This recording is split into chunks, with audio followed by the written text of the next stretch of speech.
Jama'a Assalamu alaikum ga cikakkun labaran tare da ni Murtala Abdullahi Hamza. Hukumar wayar da kai ta ƙasa NOWA ta ce sama da ɗalibai 600,000 a manyan makarantun gaba da sakandare na gwamnati sun amfana da sama da naira biliyan 59 da gwamnatin tarayya ta raba ta hanyar asusun lamunin ilimi na ƙasa. Daraktan hukumar Lare Isa ne ya bayyana hakan a wani taron manema labarai a nan Kano. Habibu Hussein na da ci gaba wannan rahoto. Muhimman ɓangarori biyar da hukumar wayar da kai ta ƙasa ta himmatu wajen wayewa da al'umma kai sun kunshi matakan kariya daga annobar ambaliyar ruwa, abubuwa da suka shafi kishin ƙasa da ci gaban ƙasa, al'amuran inganta tsaro da kuma abubuwa da za su taimaka wajen kawo al'umma ci gaba. Waɗannan tsare-tsare kamar dai yadda hukumar ta bayyana na daga cikin dubban tsare-tsare da gwamnati mai ci a yanzu a ƙasar nan ta samar don ganin cewa an inganta jin daɗi da walwalar al'ummar Najeriya. Ba da tallafi na makaranta ɗin nan. Wayansu ma ba su sani ba su san ya ake yi ba. A gani ko kuma wannan kyakkyawan tsari ne na gwamnati. Amma yawanci duk inda muka je sai mutane su ce mana wayansu su ce mu mun sani amma mu san ya za mu yi ba. To amma kaga sai mu yi musu bayani kuma mu tura ko mu ce musu ga inda za ku je ku ƙara samun bayani. Hukumar ta kuma jaddada buƙatar al'ummar ƙasa na zamto masu girmama dokar ƙasa, hau kuma su tallafa wa gwamnati bisa ƙoƙarinta na ganin ta aiwatar da abin da ya kamata domin ci gaban al'umma. Dole ne mutane su ba da haɗin kai. Abin da aka gani a sanar da security 'yan sanda, abin da aka ji a basu information, a gya faɗa musu shine kaɗai za mu iya mu taimaka wa kanmu. Za dai a ci gaba da gudanar da wannan gangami na wayar da kai tare da aiwatar da ziyara zuwa ga masarautun gargajiya, makarantu, tashar mota da kasuwanni domin wayar da kan al'umma kan waɗannan muhimman abubuwa da ke da rajin kawo ci gaban al'umma. Habib Hussein, labaran NTA. To a nan kuma hukumar zaɓe mai zaman kanta ta ƙasa ta ƙaddamar da aikin ci gaba da rijistar masu zaɓe a faɗin jihar Kano, wanda ke nuna muhimmin mataki na shirya jama'a domin zaɓuka masu zuwa. Musbahu Hassan ya bamu rahoton cewar aikin na samun nasara yayin da ɗumbin 'yan ƙasa ke zuwa domin yin rijistar. Ga rahoton nasa. An fara aikin ci gaba da rijistar masu zaɓe a faɗin jihar Kano a duk cibiyoyin rijista da ke cikin ofishin INEC na ƙananan hukumomi. A nan 'yan ƙasa sun fito domin samun katin zaɓe na dindindin, wanda shine babban sharaɗi na shiga tsarin zaɓe. A ofishin INEC na ƙaramar hukumar Gwale misali, jami'ai sun bayyana farin ciki da yawan masu halarta da aka gani zuwa yanzu. To alhamdulillah komai lafiya lau, mutane suna ba da haɗin kai, suna fitowa su zo su yi. Muna fara karfe 9 muna gama karfe 3. Sofa dai da report da muke turawa Gwale local government ma ta fi yi da yawa. Don daga ran da muka fara ba mu taɓa yin ƙasa da guda 90 ba. INEC na ƙarfafa gwiwar 'yan ƙasa da suka isa zaɓe da su ziyarci cibiyoyin da aka tanada domin yin rijista, sabunta bayanansu ko kuma sauya rumfar kaɗa ƙuri'a kafin zaɓukan da ke tafi. Wannan ya zama civic responsibility. Duk ɗan ƙasa wajibi ne ya zo ya zaɓa wanda yake so, saboda ya mai abin da ya dace. Kamar ni ɗan Katsina state ne, amma na zo nan na yi kuma gashi na karɓa, kuma just 2 days. Abin dalilin da isa na zo rajistar zaɓe saboda 'yanci. Yawwa ina so ban taɓa yin zaɓe ba. Gaskiya ina wannan ɗinsu da su ringa zuwa suna yin rijistar zaɓe saboda gaskiya tana da muhimmanci sosai. Domin tabbatar da ingantaccen tsari, ana buƙatar masu niyyar yin rijistar su zo da wata takardar shaidar su ta hukuma tare da shiryawa domin ɗaukar bayanansu ta hanyar na'urar ɗaukan zanen yatsu. Misbah Hassan, labaran NTA. To jama'a, labaran suna zuwa muku ne daga nan gidan talabijin na NTA Kano. Labaran za su ci gaba bayan wannan.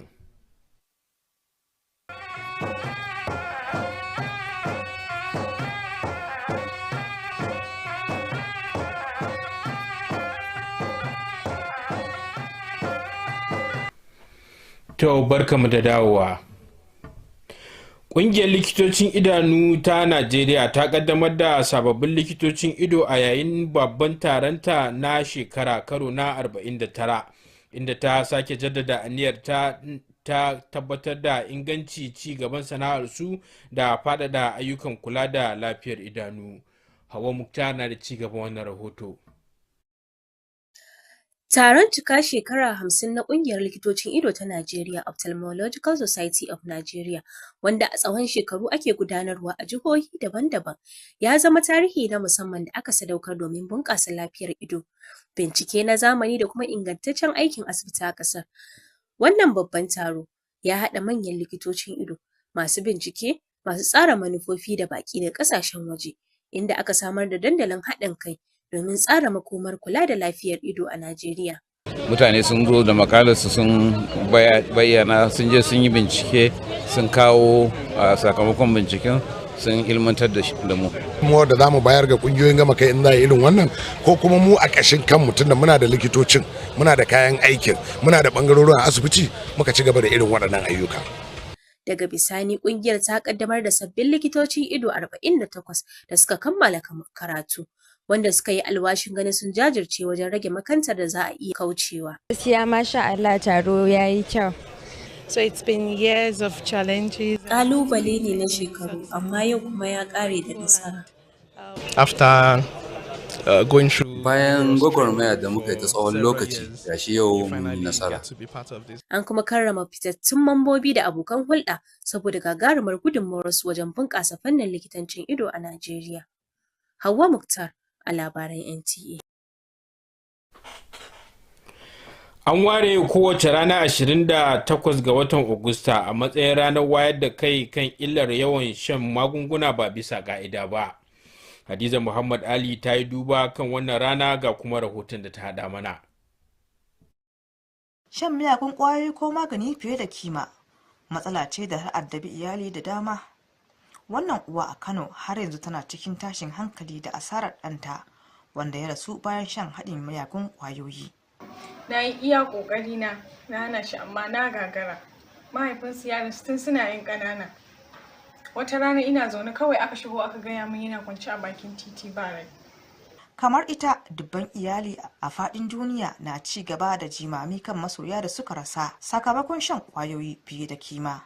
Abokin makocina da ya zo yake gaya min cewa akwai wani da ya saba kullum sai ya sha paracetamol guda 6 a rana da clofena guda 4.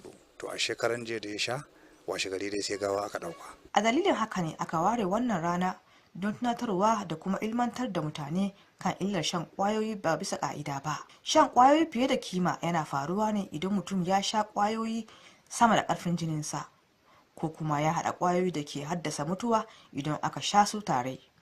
Masana sun ce za a iya daƙile shan ƙwayoyi barkati idan an dage da wayarwa mutane kai game da muhimmancin kula da lafiyarsu. Akwai illoli da yawa, yakan jawo cututtuka da yawa wanda a hankali mutum yake farawa, daga ƙarshe kuma su zo su zama illoli wanda zai iya jawo mutum ya rasa ransa ma. Taken bana shine iyali ɗaya babba mai cike da lafiya. Ranar ta kasance mai jawo hankalin mutane da su dage wajen dakile shan magani barkete don samun al'umma da ke cike da lafiya mai inganci mai ɗorewa. Ga uwa da ta rasa ɗanta mai shekaru 16, irin wannan rana ce take tunawa da irin mummunar rashi da ta yi, a inda ake fatan kawo ƙarshen rasa masoya a dalilin ƙwayoyi. Hadiza Muhammad Ali, a labaran NTA. To sai kuma rahoton bangaren wasannin namu na yau.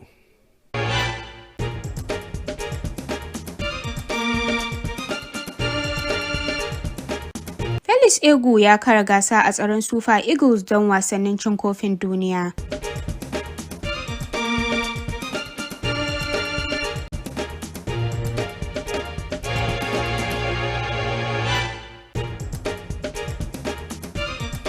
Nasarar da US Open ta samu ta kai Alcaraz da Djokovic semi-final.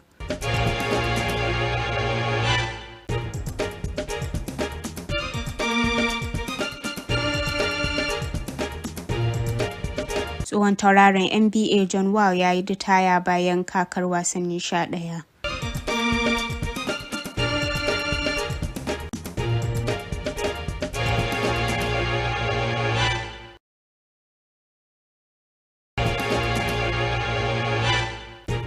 Lionel Messi na Inter Miami ya yi murna tare da abokan wasansa bayan zura kwallo na 3 a ragar Orlando City a wasan League Cup semi-final a Florida.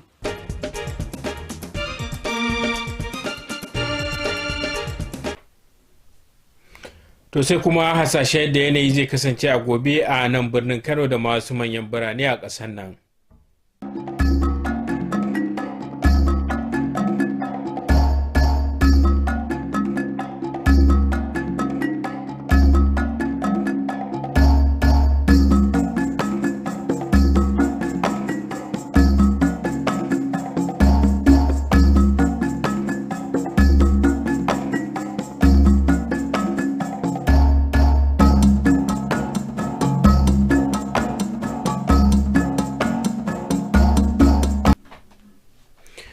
To sai kuma sakon masana na yau.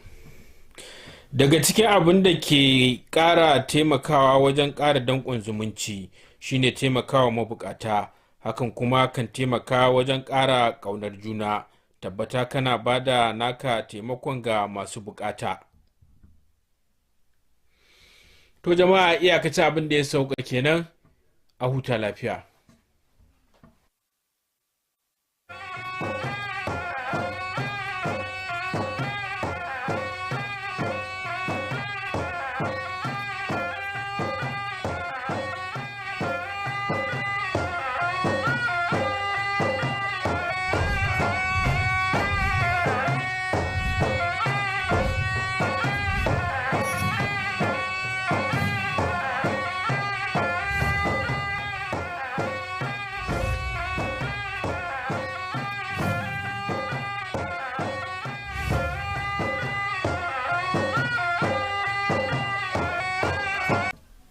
Good evening, and thanks for joining us on the news on Nta Kano.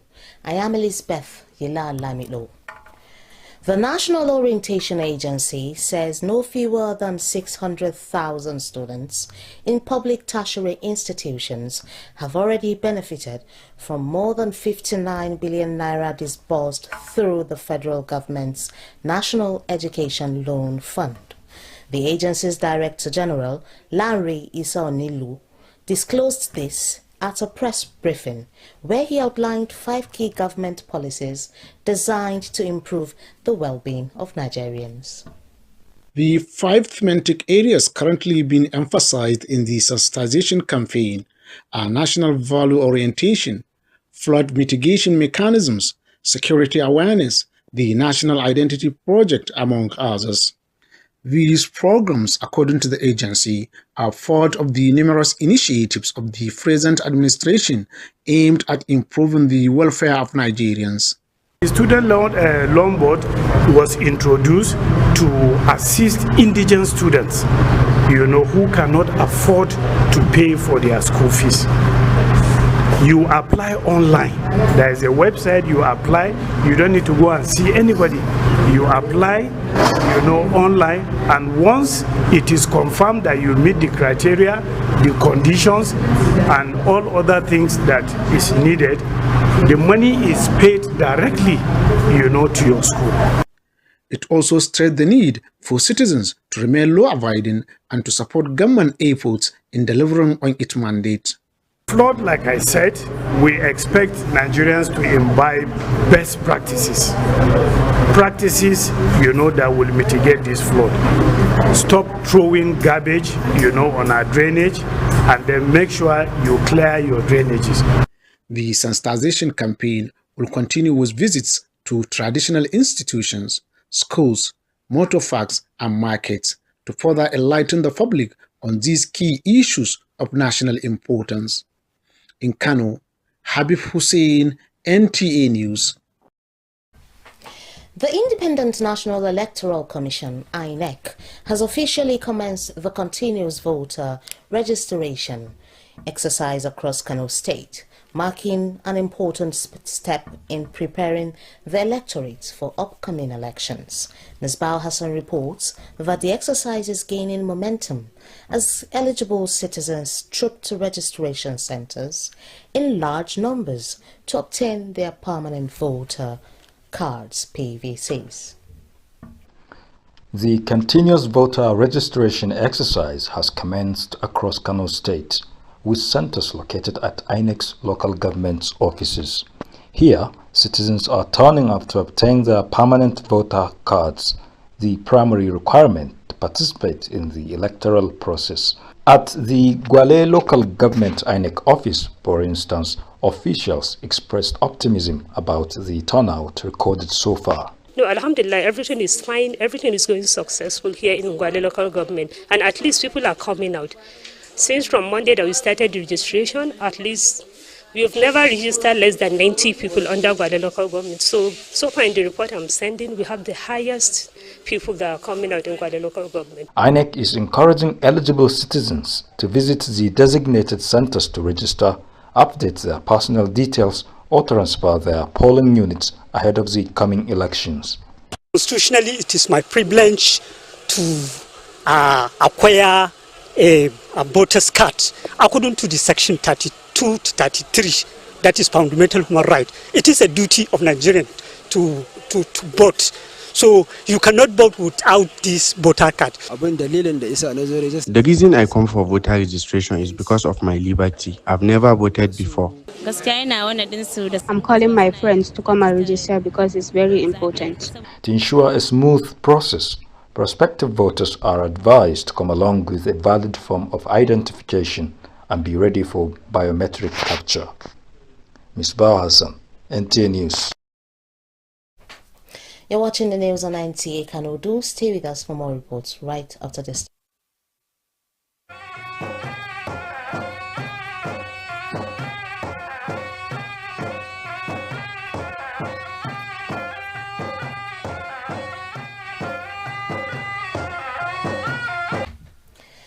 The Ophthalmological Society of Nigeria has inducted a new set of ophthalmologists during its 49th annual scientific conference, reaffirming its commitment to excellence, professional development, and expanding community-based eye care services to meet the growing needs of Nigerians. Hawa Mukhtar was there for NTA News. The Golden Jubilee Conference of the Ophthalmological Society of Nigeria, which has over the years rotated across various states, stood out as a landmark event dedicated to advancing eye health, cutting-edge research, and clinical excellence in the country. The historic gathering brought together leading ophthalmologist researchers, policy makers, and international delegates, creating a unified platform to chart the future of eye care in Nigeria.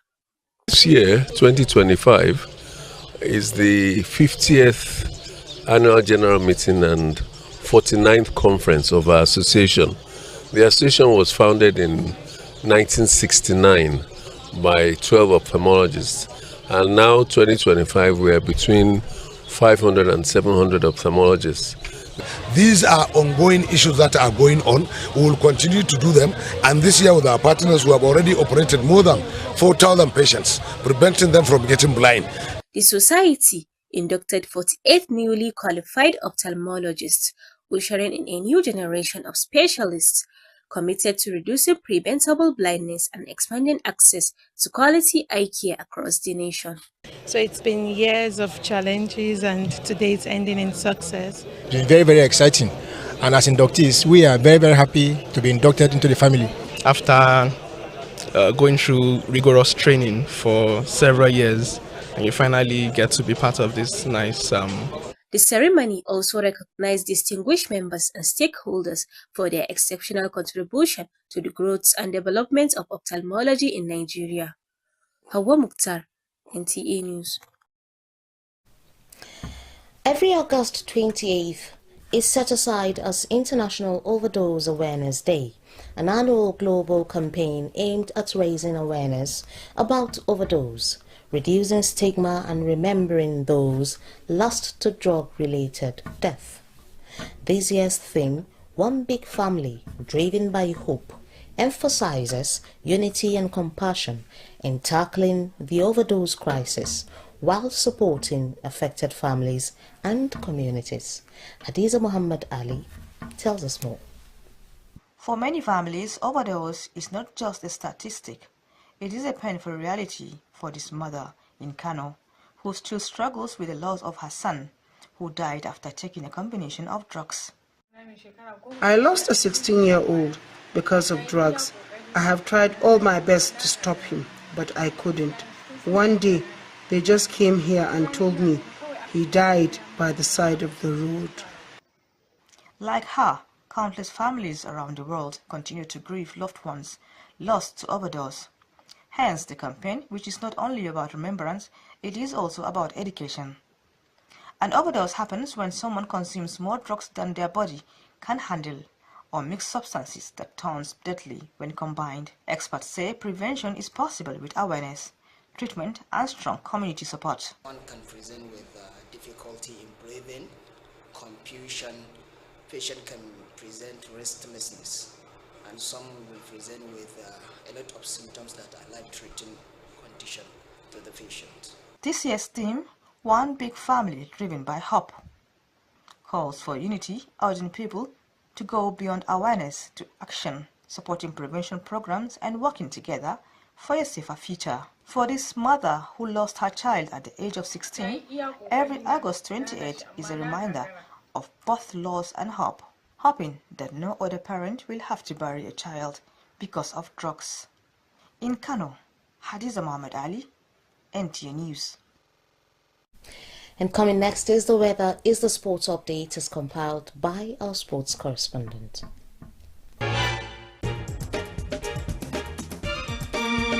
Felix Egu rise competition in Super Eagles defense for must-win World Cup clashes.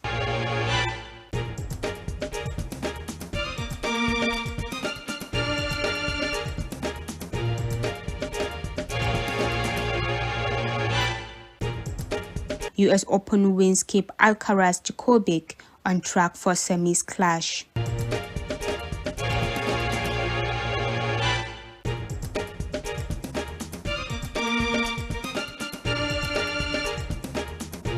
Former NBA All-Star John Wall retires after 11 seasons.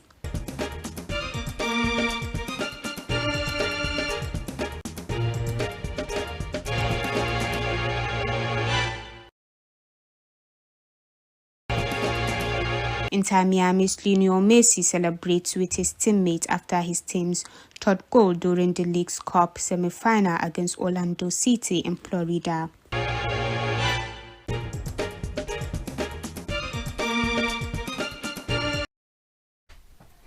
And here's the weather predictions for tomorrow in Kano and some selected cities across the country.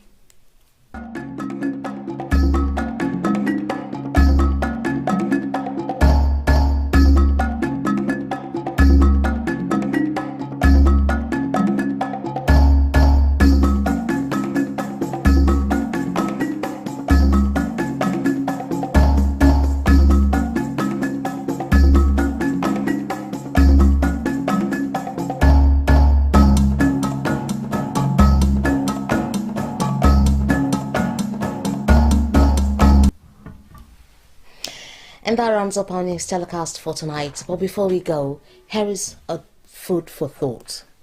One of the work that strengthens social bonds among people is charity.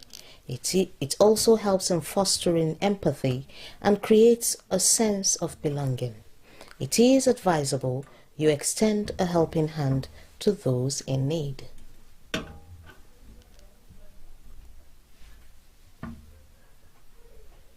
Do have a pleasant evening and stay safe.